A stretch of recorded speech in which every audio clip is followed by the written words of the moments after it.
రవి అనే 11 బాలుడు తన తాతగారి పాత ఇంటిలో అటిక్ను ఆసక్తిగా అన్వేషిస్తూ ఉంటాడు.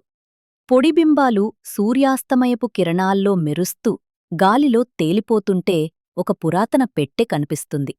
అందులో రాసి ఉంది, తాకవద్దు, సమయం బలహీనమై ఉంటుంది. అందులోంచి వెలిగే గడియారం అతని జీవితం మారబోతున్న సంకేతం.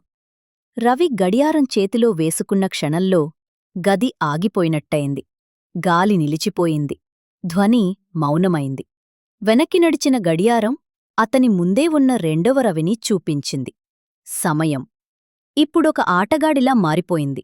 రవి ఒక్కటి మార్చడం మొదలుపెడతాడు. కింద పడిపోతున్న కప్పును సమయానికి పట్టేసుకుంటాడు. పరీక్షలో పొరపాటుగా రాసిన సమాధానాన్ని సరిచేస్తాడు. చిన్న చిన్న మార్పులతో పెద్ద నిదానాలే వస్తున్నట్టు అనిపిస్తుంది. కాని గడియారం మాత్రం ఎక్కడో ఏదో చెప్తోందంటూ వణుకుతుంది.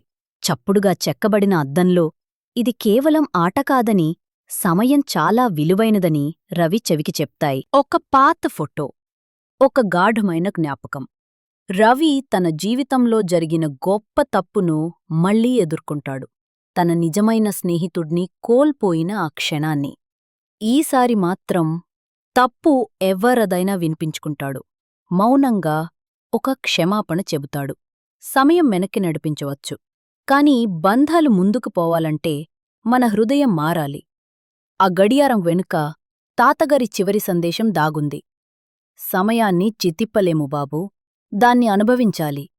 ఆ మాటలు రవి హృదయాన్ని తాకుతాయి. ఆయన చివరికర్థం చేసుకుంటాడు. గడియారాన్ని మార్చడం కాదు, మనని మనమే మార్చుకోవడం అసలైన మార్గం. ఆలోచిస్తూ గడియారాన్ని మెల్లగా తిరిగి పెట్టెలో పెట్టేస్తాడు. సమయం మళ్లీ తన స్థితప్రజ్ఞతో ముందుకు సాగుతుంది. ఇప్పుడు రవి వాస్తవాన్ని అంగీకరించాడు. స్నేహితుడికి దగ్గరవుతాడు. చిన్న చిన్న నవ్వుతో పంచుకుంటాడు. గడియారం నిలిచిపోయినా జీవితం ముందుకే సాగుతుంది. ఎందుకంటే నిజమైన మార్పు గడియారంలో కాదు, మన హృదయంలో ఉంటుంది. సమయం వెనక్కిపోతుంది, కాని జీవితాన్ని ముందుకు తీసుకెళ్లేది మన నిర్ణయాలే.